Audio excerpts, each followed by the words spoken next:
This is my PC, or was my PC. It's a very old yet capable PC. Most of the video you see on this channel was made on this damn PC. And yeah, I've been using it for a very long time. The motherboard alone is already 14 years old, and yep, everything in this computer is bottlenecked by the motherboard, and I cannot upgrade it anymore. And you know what that means? I am buying a new PC.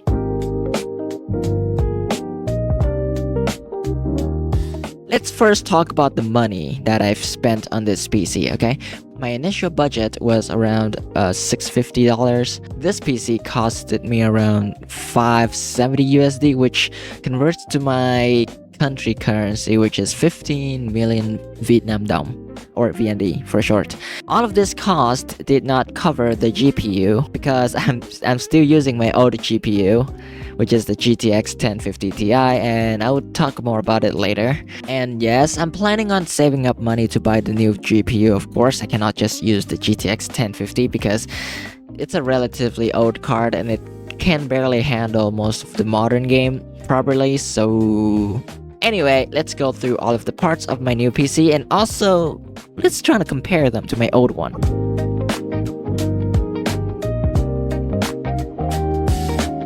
Let's first talk about the CPU. I bought a Ryzen 5 7600 at around 3,890,000 VND, which I think it's a pretty fair price, I guess. For comparison, my old CPU was an Intel Core i5 3570.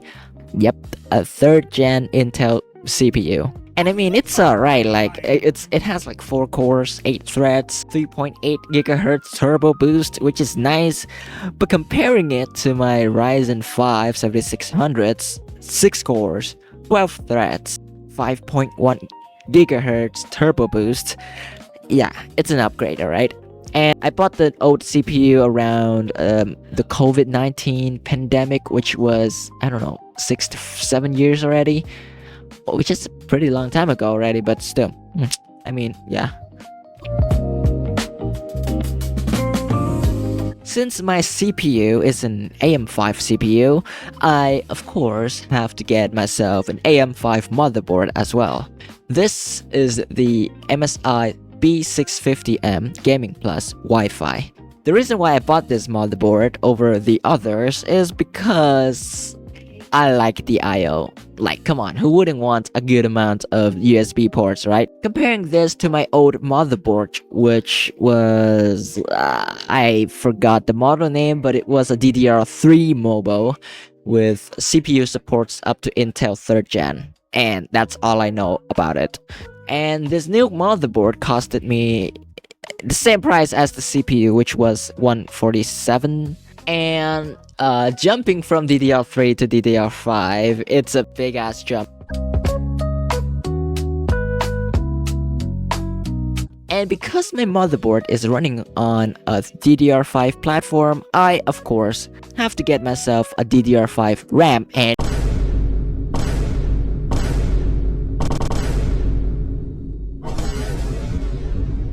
damn, now you know the reason why I'm buying this PC without a GPU. If I have kept waiting for me to get myself enough money for all of the computer, including the GPU, the RAM price would have cost just as much as 2 of my GPUs. Man, I hate AI companies. I got myself one stick, Very Beast, 16GB, 5600 mega transfer per second, because if I get another one for 32GB, I would have been eating dirt for food right now. But comparing it to my 2 sticks of 8GB DDR3 1300 mega transfer per second that I used in my old PC, it's an upgrade, alright? It's a big upgrade, come on. And I actually got myself a pretty good deal with this RAM, which was around $91, man, which is still crazy expensive. But if you look at the price of the other RAM sticks from the other shops, this is the best that I could have spent my $90 on. I'm not really into RGB lights anyway, so I got most of my parts in black and no RGB to keep the cost down, you know. someone who've always been using a 120GB SATA SSD, I went for the 1TB NVMe SSD, which you might think it's a bit overkill for me, but wait until you guys see all of my unedited videos. Plus, all of the games these days almost always takes around 50 to 100 gigabytes anyway, so 1TB it's a pretty good investment in my opinion. This SSD costed me around 72 bucks. And considering the memory chip shortage right now, it's a reasonable price in my opinion. Keep in mind that all of the costs I've mentioned in this video so far are all sales costs, okay? It's discounted costs. I'm not stupid enough to buy them at the real prices, okay? I bought a Thermalright KG850 power supply for 58 bucks, okay? The reason why I went for the 850 watts and not like something cheaper like 750 watts is because the price gap between these two is like 4 bucks, so I might as well get the better one. My old PC used 550 watts PSU, so 300 watts more I guess. Forgot the brand of the old power supply, so yeah, there's that.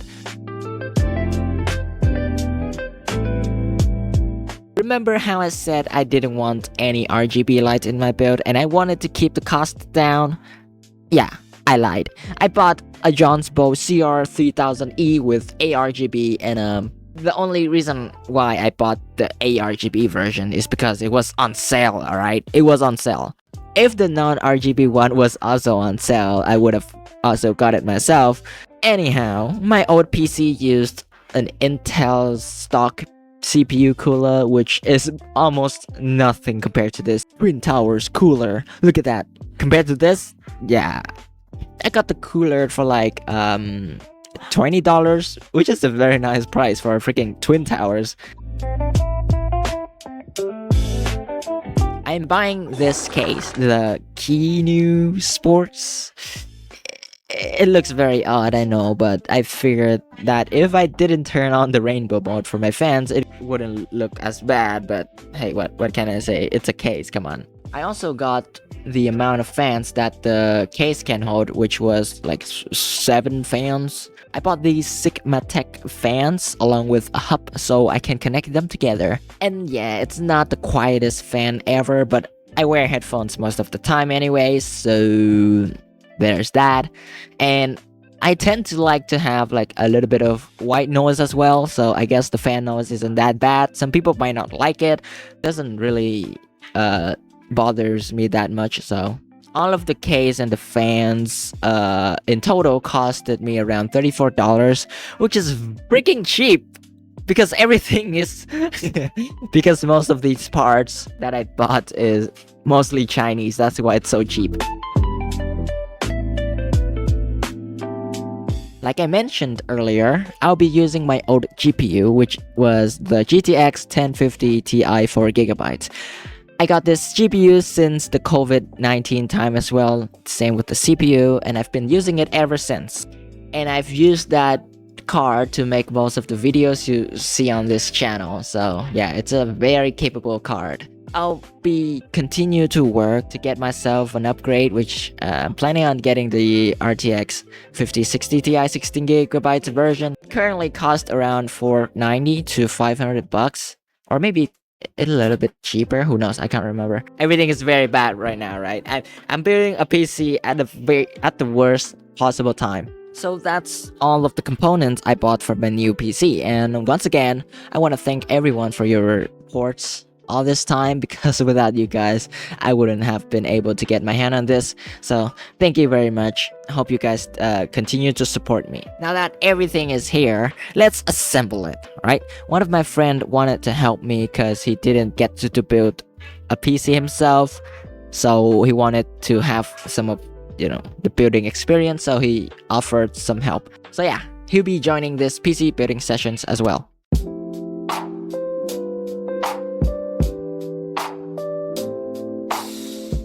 My friend will be installing the fans into the case, so I can work on the more expensive stuff, which is everything on this motherboard.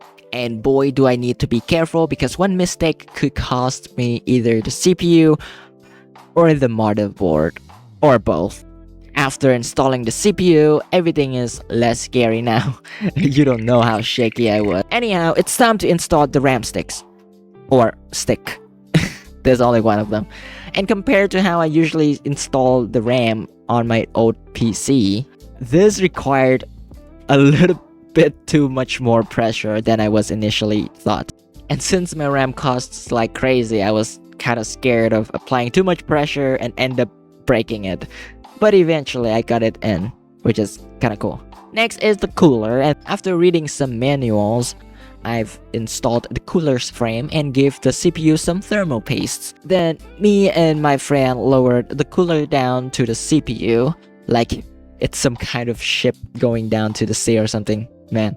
After finishing with the cooler, it is time that we plug in the SSD. And after reading the manual, it was giving us a pretty hard time installing because we couldn't separate the NVMe stand with the heat sink. And yeah, we tried everything to get it separated, but it doesn't seem to separate.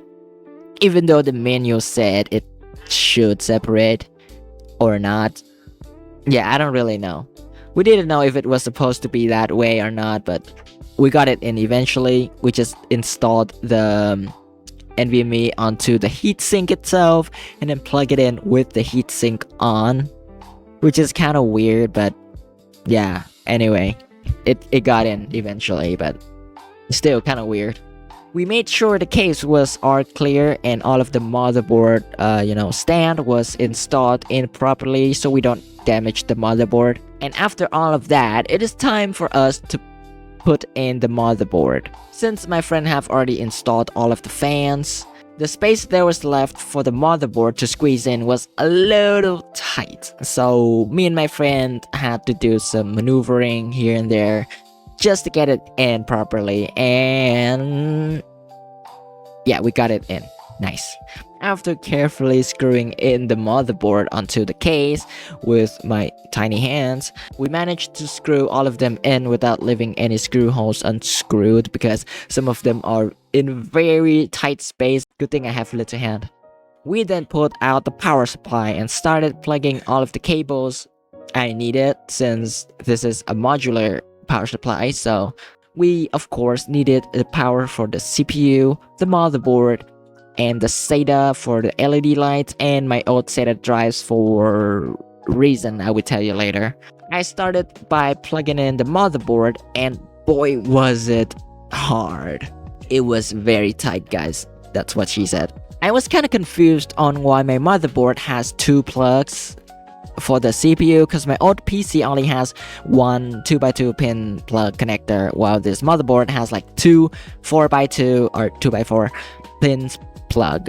I did read the manual though, and it didn't give me any disclaimer or warning on if you need to actually plug both of them in or only one of them in. So I plugged both of them in anyway, cause why not? More power from my CPU, I guess, and more electric bills to pay. There was the problem though. The CPU power connector on the motherboard is on the top left of the motherboard, and if you look at the case right now, yeah, there isn't much space for my hand to fit in and plug that in. But with my tiny hand, I somehow managed to plug them both into this little space. You did not know how sweaty I was trying to plug these in. Moving on to the case I/O, all of the button in the front, and I started with the USB 3.0 cable. The USB 3 cable is known for being very fragile and very hard to plug in, and I can see why now. And the power button, reset button, and the LED was the hardest for me to plug in because first of all, I'm using an M-ATX case and there are barely any room at the bottom of the motherboard for me to move around. And again, good thing I have tiny hands, or else I would have bent a pin or something, my gosh. After we got all of the cables plugged in onto the motherboard, it is time to plug the fans in. I'm using a hub for my fans because I have 7 of them and my motherboard barely has 3. In the moment of truth, we plugged in the power cable. The power supply switch was also on, and I pressed the power button. So some cable got into the fan's way, so yeah, it made this sound. So we reorganized all of the front cables and make sure that the fans doesn't hit any other cables, and we tried putting it up again, and we clear. But we still didn't know if it actually posts, so I took my old monitor and tried plugging it into the motherboard. I soon realized that my monitor does not have a single HDMI nor DisplayPort. There's not a single HDMI port, my goodness gracious. What is this gap in technology here? What the heck? So I had to plug in my old GPU as the last resort because the GPU does have a DVI port, and that's the only way I can connect the new motherboard to the monitor. And seeing my old GPU PCIe connector being plugged into my new motherboard did kind of make me cringe, but there's nothing we can do, can we? And the moment of truth, everyone. It's loading. It's loading. It's loading. I think it's training the RAM or something. From what I heard online about the new DDR5 RAMs, the PC will take a while to boot on its first boot because the motherboard is training the RAM or whatever this process is called. And after the LED light on my monitor stopped blinking, it has officially booted into the BIOS. After everything is fully working now, it is time for cable management. We basically just squeezed all of the cables into the backplate and we call it a day. I'm glad that the building process went smoothly for us and nothing was broken. Considering it was the first time I've ever built a PC, it's a pretty great build, I guess. And it's been a week since the last time I've finished building this PC and then got to started using it. And it's been working great. And as you can see here, I really like the green here. It's giving me Genshin Impact Anemo color vibe. As I can change the color using this remote control. I can change it to blue or something, but the problem is that the CPU cooler needs to be adjusted on the computer itself, and yeah, I cannot change it via this remote control. So yes, there's that. There's a magnetic pad behind the remote, so I can just do this, which is very nice. And this is how I use most of my USB ports. I only have 2 spare USB ports left, which is kind of crazy. This is my Wi-Fi connector antenna thingy, which good, kind of goofy, but it works, I guess. I'm currently dual booting Linux and Windows on this computer. If you're asking why am I dual booting Windows, even though I said I would never go back to Windows again, well, it's because of video games. Apparently, Battlefield 6 cannot be played on Linux, nor all of the other games that has anti-cheat on, so there's that. But there's one thing though, is that I managed to install Arch with Secure Boot on, which means I don't have to switch the Secure Boot on and off whenever I switch between Windows and Linux just to play Battlefield 6, which is a nice thing. Next up, I want to talk about how I stored Linux and Windows on this computer. So I have Linux and Windows stored on different drives because I do not want them to, fight each other for the same bootloader or something. Man, that took me so long just to get right. So I have my Linux stored on my NVMe drive and my Windows stored on my old SATA SSD drive. Yes, my GPU was not the only thing that I reused from my old PC. I also reused my old 120GB SSD SATA drive. So on my NVMe drive, I gave my Linux 400GB for the root partitions. The rest of the NVMe, I made it into a partition that would be shared between Linux and Windows. And yes, the storage partition is using the exFAT file system, mainly because NTFS has a very, it's a proprietary file system to Windows, so getting it to work on Linux, it's kind of a headache, so I would not want to mess with that. Alright guys, so I want to show you how I usually boot into my Windows. So I'm currently on Arch, right? So let me just reboot my computer real quick. Okay, after it shows up the motherboard logo, it's going to show this menu right here. Okay, so this menu show Arch Linux and Windows 10. This is system deboot. I'm not using grub because grub gave me too much headache, and making it works with secure boot was also a hassle too, so I used system deboot instead. It works better with secure boot, so there's that. I can just select Windows 10. Yes, I'm using Windows 10, okay? No Windows 11. Freak Windows 11. It's crazy bloated. Anyway, I can just click on there and there you have it. The classic Windows logo. It's right there. And there we have it. Amazing. I don't use Windows that much. Like I said, I daily drive Arch, and I'm only using Windows just for this right here. So yeah, that's how I usually do a boot Windows and Linux, although I do not use Windows that much. Goodbye, Windows. Oh. Damn, that was quick. Oh, wow. And boom. And look at that. Yeah. And yeah, I've been using my new PC for over a week now, and it's been great. It feels so much more responsive compared to my old PC, like a lot. I've never played Zenless Zone Zero with this amount of frames before, and it's so freaking good. You don't know what it's like jumping from this dumpster to something like this. Although my GPU is still old, so there's that. I'll be trying my best to get myself a new GPU, so yeah. The only problem I'm having right now is the RAM. It's only 16 gigabytes, and I've been having so much problem with my computer being frozen because of the RAM being leaked. This is usually not a good sign. I just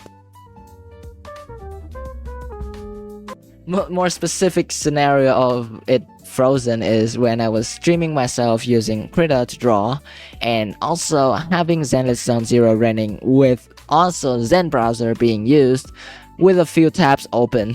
Man, Zen really used a lot of RAMs, huh? Any other browser recommendations? Even with ZRAM on, it still freezes and crashes my whole system, which all I can do is to restart the computer via the reset button or hot resetting by holding the power button. I did resort to using ZRAM along with ZSwap and swap files, and it still freezes sometimes and crashes some of my programs, even though it doesn't completely crashes my PC anymore, but still, it still crashes my programs. Anyhow, thank you for tuning into this video. Please leave a like if you found it helpful, and I'd be very grateful if you can hit the like button and also subscribe. And hit the notification buttons because I do sometimes live stream myself doing some drawings. Check out my social media, by the way. And once again, I cannot thank enough for everyone for making it possible for me to acquire this new PC. And I'll try my best to make better content for you guys on this new PC. And I hope you guys would continue to support me in the future. But until next time, have a good one, and God bless y'all.